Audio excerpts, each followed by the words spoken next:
In the winter of 1817, in the remote backwoods of Robertson County, Tennessee, a farmer named John Bell began to die by inches. His affliction was not a conventional sickness, but a systematic torment orchestrated by an invisible, intelligent force that held his family prisoner in their own home.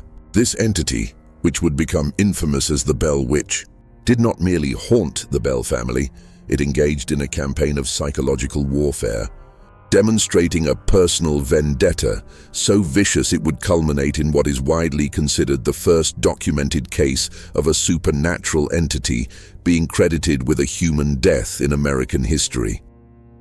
For generations, the story has been diluted into a campfire tale, but the truth, preserved in family diaries, court depositions and church records, is far darker than any folklore.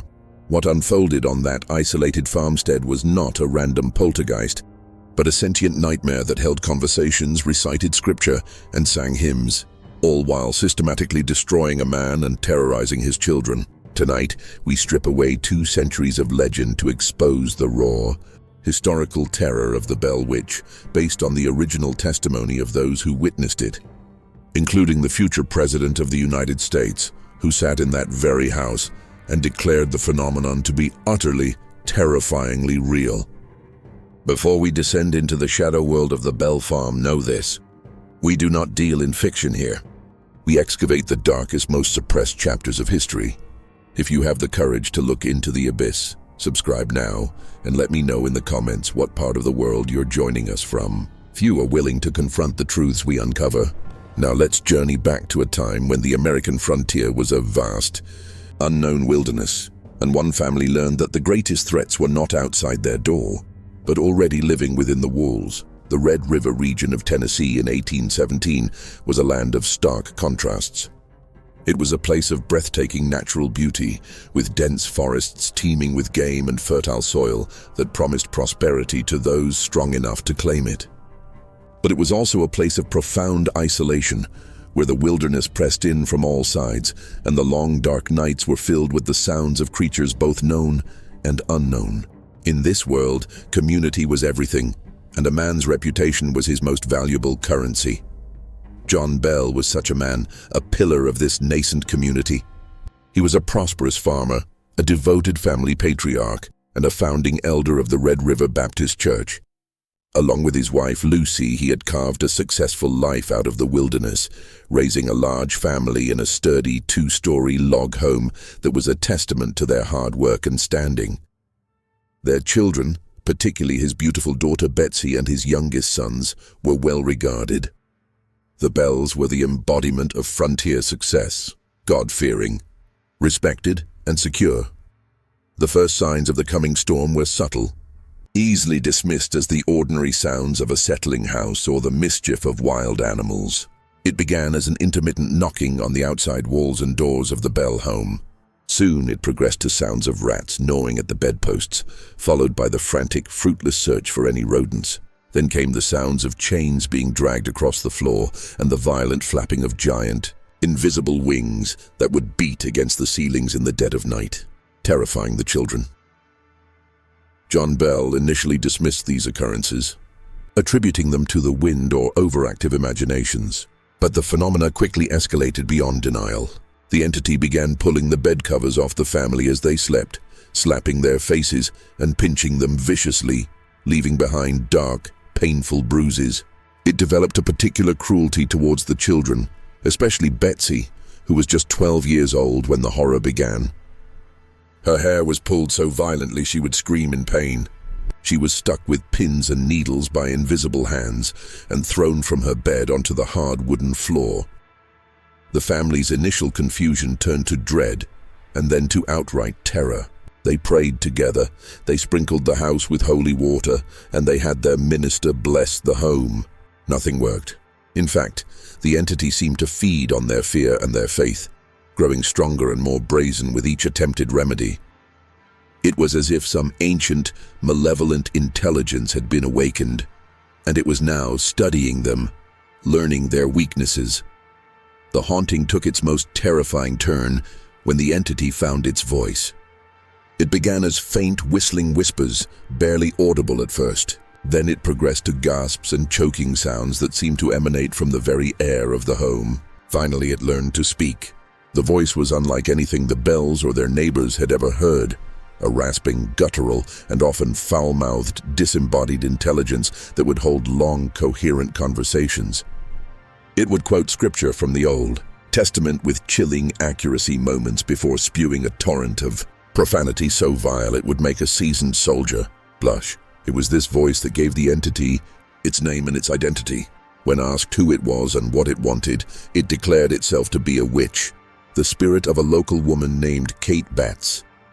Kate Batts was a real person, an eccentric, sharp-tongued neighbor with whom John Bell had a disputed land deal. The entity claimed that Bell had cheated her and it had returned for vengeance. It christened itself Kate, or Old Kate Batts Witch, and thus the legend of the Bell Witch was born. But the witch was more than just a voice.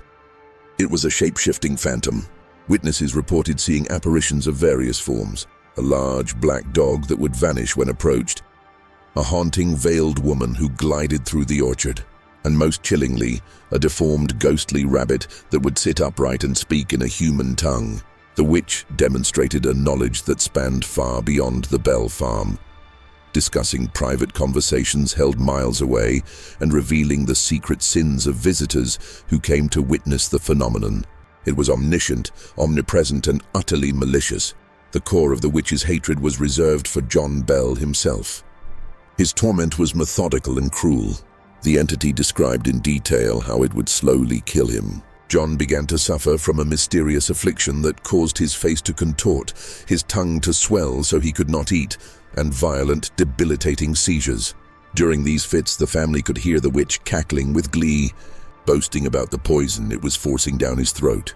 The same poison found in a mysterious vial that would appear and disappear in the Bell home. The strong, resilient farmer was being systematically broken, both in body and spirit, before his family's helpless eyes. While John was the target of its murderous intent, his daughter Betsy became the focus of its relentless cruelty. As Betsy entered her teenage years, the witch's attacks on her intensified, seemingly fueled by a jealous rage. It violently opposed her courtship with a local boy named Joshua Gardner, slapping her, pulling her hair, and screaming obscenities whenever he was near.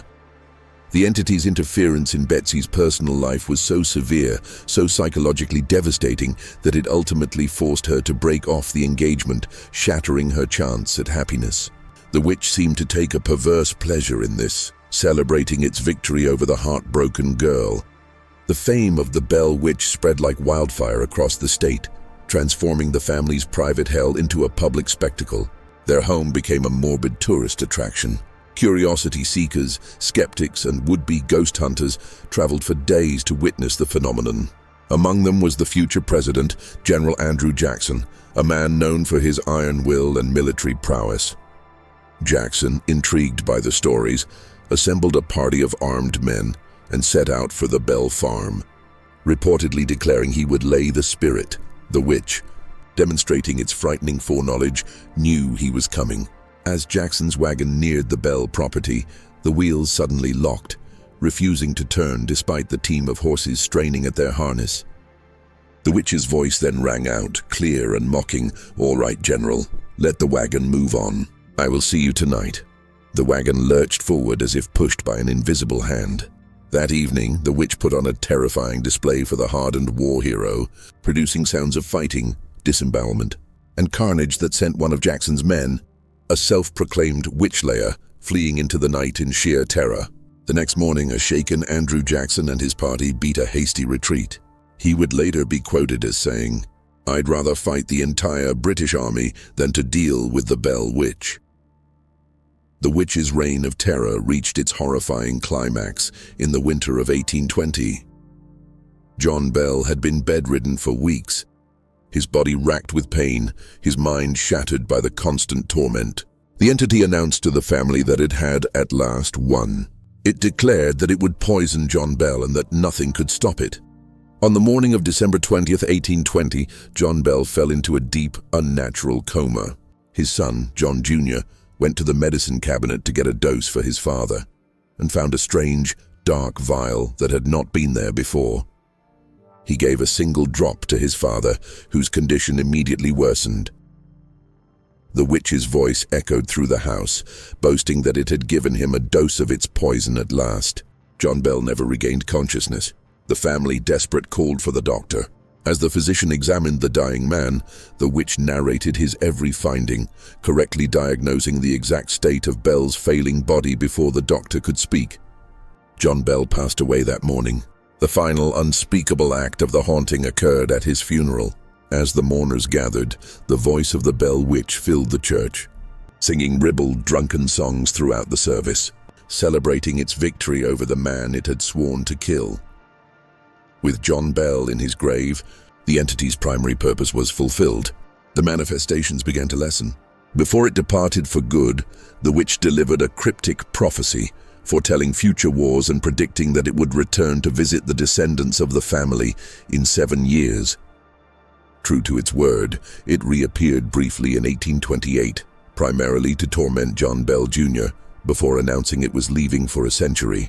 It promised a final, grand return, a promise that has fueled speculation and fear in Robertson County ever since. The aftermath of the haunting left the Bell family shattered. Lucy, widowed and traumatized, lived out her days in the shadow of the tragedy. Betsy, her youth and first love stolen from her, eventually married another man, but the psychological scars never fully healed. The Bell family never again knew peace in that house, and the property eventually passed out of their hands, forever marked by the evil that had inhabited it. The true identity of the Bell Witch remains one of America's greatest unsolved mysteries. Was it the vengeful spirit of Kate Batts, a demonic entity summoned by a land dispute? Or something even more unsettling? Some historians and psychologists have proposed that the phenomenon was a case of mass hysteria, or even the result of carbon monoxide poisoning. Others point to the possibility of an elaborate, cruel hoax, though the duration, violence, and intelligence of the phenomena make this difficult to credit. The most chilling theory, found in the private notes of some investigators, suggests the witch was not an external spirit at all, but a manifestation of a profound, hidden darkness within the Bell family itself, a repressed trauma or a secret sin given voice and power. This theory posits that the entity, with its intimate knowledge and personal vendetta, was a psychic projection, a piece of the family's own soul turned against them. The legacy of the Bell Witch is a permanent stain on the history of the American frontier. It is a story that forces us to question the very nature of reality, evil, and the power of belief. It demonstrates that horror is not always a mindless force. It can be intelligent, personal, and patient. The Bell Witch was not content to simply scare. It sought to corrupt, to divide, and to destroy, and in the death of John Bell, it achieved its ultimate terrifying goal. What do you think truly haunted the Bell family?